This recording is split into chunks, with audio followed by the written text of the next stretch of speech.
Maintenant qu'on a modélisé les phares, les feux et les clignotants, ou clignoteurs, comme on veut, bah, en fait, on aimerait bien avoir un chouette résultat aussi dans Unreal. Donc on avait séparé la normal map avec les espèces de prismes, du plastique, puis on avait fait une vitre qui venait par-dessus, toute lisse pour avoir les reflets. Pareil pour celui-ci et pareil pour celui-là, donc les 3 c'était le même principe. Une vitre lisse, puis une vitre avec des stries pour diffuser la lumière. Et là encore tout derrière, ben, l'ampoule, ou la source de lumière. Donc c'est exactement ce qui est préconisé par, bah, la page ici, de conseils d'Unreal pour ce pack de matériaux. Donc il y a plein de petites astuces et d'explications à propos de tout le contenu, et tout à la fin on voit qu'il y a les matériaux émissifs plutôt, et voilà. Donc on a bien un émissif, une vitre colorée. Ici il parle pas de normal map, c'est pas vraiment prévu. On va voir comment faire. Et puis une vitre, toute lisse pour avoir le reflet. Donc dans Maya, nous on avait tout bien préparé. On avait bien ici le corps du phare, plutôt chromé, hein, parce que le réflecteur il est brillant. Là j'avais appliqué un matériau émissif juste pour le phare à l'avant. Ici un matériau transparent qui est destiné à utiliser de la normal map juste pour le phare avant aussi. Et ici un matériau transparent, tout lisse, encore différent. Donc j'ai bien 4 matériaux, un lisse, un avec normal map, un qui fait le corps du phare et un émissif. Même principe pour le clignoteur ici, le corps, avec un matériau séparé pour l'ampoule, un matériau transparent avec normal map pour les stries, et une vitre translucide par devant. Et du coup, quand je remets tout ça ensemble, ben, j'ai mon phare. Voilà, même chose derrière, exactement le même principe, sauf que ben, là il y a un clignoteur et un feu, donc j'ai mis un matériau spécial clignoteur, un matériau spécial feu. Chacun des deux sont émissifs. On a le corps du phare à l'arrière, avec lui une partie chrome, une partie carrosserie et une partie joint. Et puis ici, différents matériaux. Le catadioptre qui est opaque, et on va pouvoir utiliser un matériau tout fait d'Unreal. La vitre du feu et du frein, j'imagine, qui contient la normal map et qui est transparente et rouge. La vitre du clignoteur avec la normal map orange, et puis une grande vitre qui vient par-dessus, encore un matériau différent. Donc tout ça on les avait nommés pour se retrouver ici. Alors ça va être important plus tard. Voilà, vert par exemple, puis vert normal map, vert phare, vitre orange normal map, vitre rouge normal map, et là on a toutes nos ampoules, donc ampoule tout simple pour les phares, ampoule feu, ampoule clignotant ou clignoteur. Donc on avait préparé tout ça et puis on avait exporté, ou si c'est pas encore fait, on exporte tout ça dans Unreal, et dans Unreal là, on arrive à ça.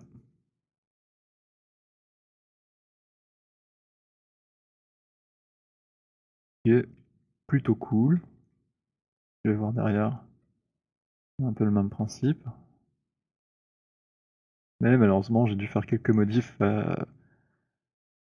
avec les matériaux fournis pour arriver à ce résultat là. Donc on va commencer par les phares, comment ça s'est passé. Donc si je reviens, oula, à l'avant, bah la première difficulté c'est que si je prends le matériau translucide de base,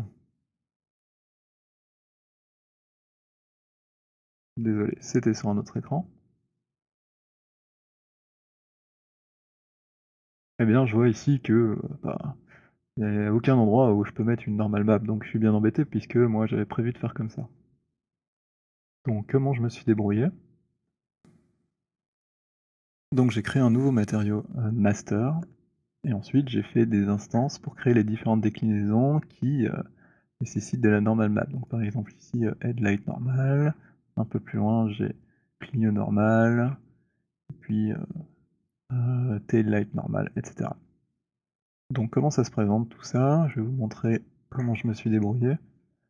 Donc si je l'ouvre, ben, j'ai certains paramètres modifiables dans mon instance, hein, c'est comme ça qu'Unreal fonctionne, et puis ici je pointe vers le fameux matériau que j'ai dû créer moi. Alors ça peut paraître un peu compliqué comme ça, mais on va détailler chaque partie. Du coup la première chose en fait, pour avoir la normal map dans le matériau, c'est qu'il faut changer les propriétés du matériau.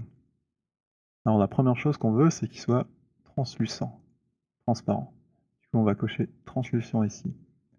Seulement automatiquement le normal map va devenir grisé.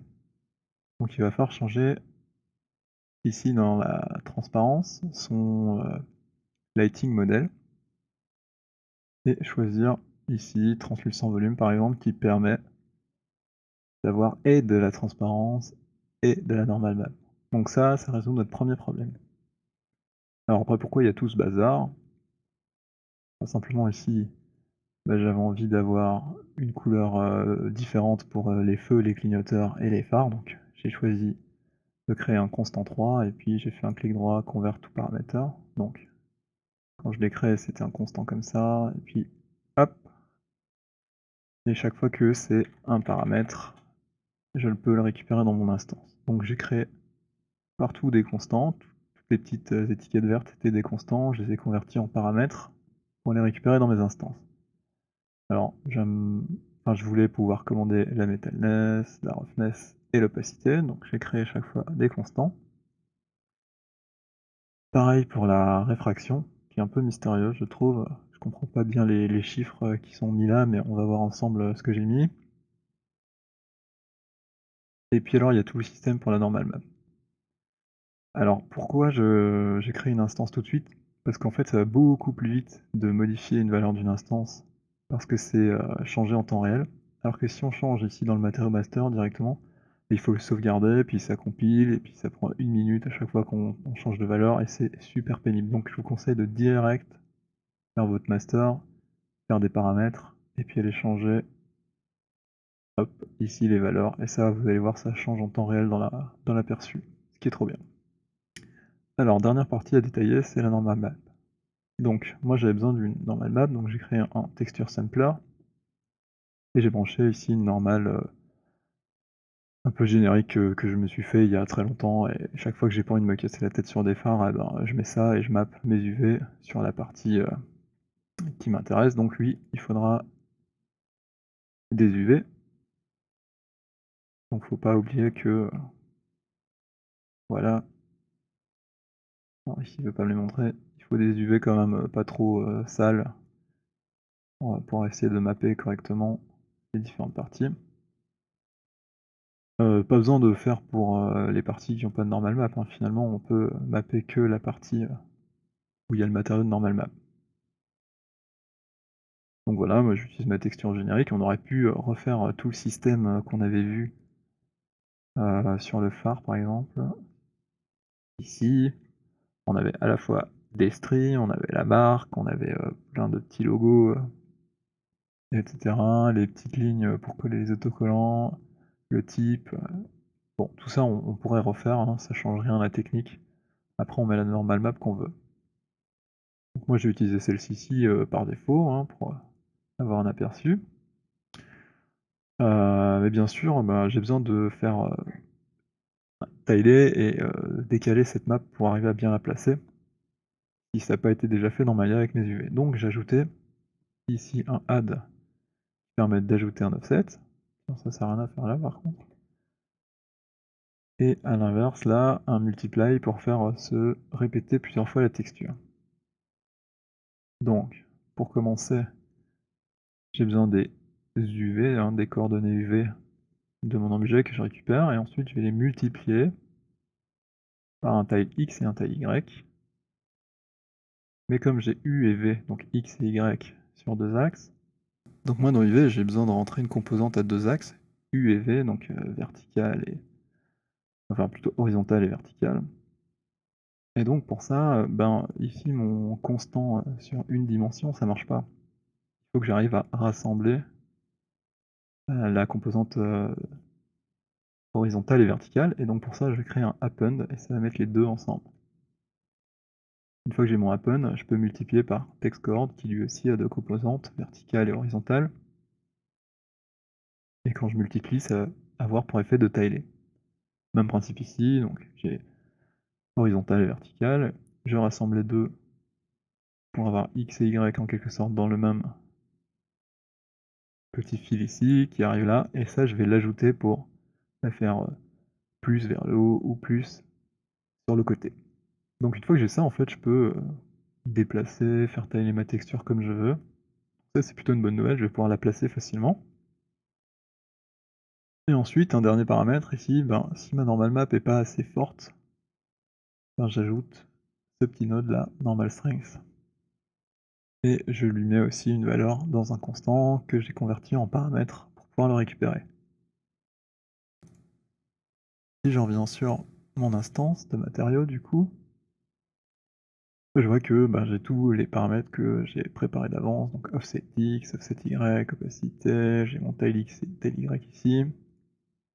Si je veux changer ma texture, je peux, et ainsi de suite. J'ai la couleur de ma vitre, je peux changer comme ça assez rapidement. Donc on va regarder celui avec la normale. J'ai récupéré du coup mon matériau pour la vitre lisse aussi devant, pour pouvoir gérer les mêmes paramètres. Donc la version avec la normale. Ici bah, on a la force, que je peux changer par exemple 1. On a vu que ça a changé un petit peu directement là. Et donc comme ça je peux régler finement. Ah, vous voyez, ça se décale. Bah, comme dans ma texture j'avais différents motifs, bah, je peux taper dans les motifs que je veux. Même principe sur la hauteur. Hop, change. Et c'est quand même beaucoup plus facile pour régler de faire ça comme ça parce qu'on voit directement ce qu'on fait. Opacité, augmenter petit à petit jusqu'à être complètement opaque. Et donc là, en réglant finement, hein, je vais pouvoir trouver le meilleur compromis qui correspond à ce que moi j'ai envie de faire. Alors la réfraction, ça c'était un peu mystérieux. Je m'attendais pas à devoir taper ce genre de valeur. Mais c'est un petit peu comment la lumière est déviée en passant d'un milieu à l'autre. Donc si je mets 1, ça fait rien. Hop, un rond tout lisse ici. Et plus je vais aller vers les extrêmes, et plus c'est comme si la lumière était déviée en passant dans la vitre que je viens de créer. Donc c'est avec cet effet-là que j'ai créé l'espèce de comment dire de déviation qui se passe quand la lumière traverse les prismes qui sont dans la première petite vitre ici. Alors chaque fois, moi j'ai dû choisir de très petites valeurs, enfin je veux dire assez proches de 1. Donc 0,98, 0,99, 0,995. J'ai jamais pu aller très très haut. Donc on a aussi bah, le tile comme on l'a dit tout à l'heure, donc pour multiplier plusieurs fois. Voilà, ça c'est pas très compliqué. Et encore une fois, j'ai mis tout ça en paramètres pour pouvoir régler finement ici. Donc voilà, une fois qu'on a ça, finalement c'est assez facile d'itérer, de faire pas mal de tests. On voit directement ce qui se passe dans la scène. Donc moi j'ai fait plusieurs instances de mon master glace, donc celui-ci, hein, le graphique, autant que nécessaire pour toutes les différentes parties. Pour l'émissif des ampoules, j'ai simplement utilisé bah, le matériau qui était fourni. Je vais pas sauver moi. Par exemple celui-ci. Alors là on voit pas grand chose hein, parce que c'est très très brillant. Mais c'était aussi un matériel instance, donc pour revenir à son parent, simplement j'ai cliqué là et j'ai un petit peu modifié. Alors moi je l'ai modifié parce que j'avais envie que ben, les clignoteurs ils clignotent. Donc j'ai juste ajouté enfin, cette partie ici, multiply, avec le switch et le time. À la base, ben, c'était branché comme ça. Moi j'ai ajouté ceci. Donc qu'est-ce que j'ai fait? J'ai utilisé un sinus et l'angle que je lui donne, c'est une variable qui augmente avec le temps. 1, 2, 3, 4, 5, 6, 7, 8, ainsi de suite à l'infini. Donc mon sinus, son angle il tourne et puis il me renvoie des valeurs entre 0 et 1 tout le temps. Alors, après comme, bah, je voulais que certaines lampes, comme les phares et les feux, soient allumés tout le temps, bah, j'ai créé un switch pour dire: «OK, j'active le modèle clignotant ou non». Alors par défaut, j'ai mis une valeur, as-booléen. Par défaut, j'ai mis une valeur ici plutôt, donc blink. Donc soit on choisit que par défaut, ben, c'est, activé. Là, on devrait voir que ça clignote. Voilà, soit par défaut, c'est désactivé. Et ici le 1 en fait, c'est simplement pour, étant donné que je fais une multiplication là du résultat que j'avais au départ de l'émissive, bah, multiplier par 1 ça fait rien. Donc quand ici mon système est désactivé, je multiplie par 1 pour que ça fasse rien. Et quand je l'active, je multiplie par le sinus qui lui varie entre 0 et 1. Et donc, quand je multiplie l'émissive par un chiffre entre 0 et 1, bah, ça fait quelque chose entre 0 et 1. Et comme ça varie avec le temps, ben, ça clignote. Et là, tout le monde est content. Donc finalement, le seul truc que j'ai en plus, que j'ai converti en paramètre, c'est ceci. Et donc si je vais voir, eh ben, j'ai une petite case là qui est apparue en plus par rapport à ce qu'on avait au départ, du matériau que vous pouvez télécharger. Et quand je le coche, mais ça va faire un effet clignotant. Voilà, c'est tout. Et après en utilisant tout ça, avec parcimonie aux bons endroits, et ben, j'arrive à créer ce que vous voyez. Tout simple. Là ça bouge. Et ça clignote. Alors pour les feux à l'arrière, il y a une petite subtilité. Et il y a une partie, ici qui est un catadioptre. Bah, pour ça, c'était super facile parce que dans les lights de base, il y a, je sais plus où, bah, dans les réflecteurs, hein, bah, tout logique. Il y a déjà en fait des matériaux comme ça, voilà, donc il y a déjà cet effet de catadioptre. Donc lui, il est juste opaque et je l'ai récupéré du pack. Et après, j'ai ajouté en normal map les normal maps récupérées du pack aussi, avec les petites formes comme ça de nid d'abeille, mais que j'ai utilisé dans mon matériau custom. Donc là, on pourrait faire le test de, par exemple, changer la diffraction de la vitre avec la normal map du clignoteur. Donc voilà, ici glace clignot normal map. Hop, je l'ouvre. Je vais mettre en plus petit pour qu'on voit en même temps. Et ici, réfraction. Bon, ça serait mieux de l'autre côté. Si je mets 1 par exemple, il ne va rien se passer, voilà, on voit bien. Et puis plus je vais augmenter ici, et plus ça va être dévié. Donc là, ça commence déjà à plus être un cercle parfait. Puis hop, vous voyez, ça se décale encore plus, ça se décale, et ainsi de suite, jusqu'au moment où on va voir apparaître 2 points. Alors là, on voit même plus 2 points vraiment, parce que ben, il y a aussi la normal map qui joue. Et donc là, le jeu, ben, c'est de trouver évidemment la bonne valeur qui va faire que ça rend bien.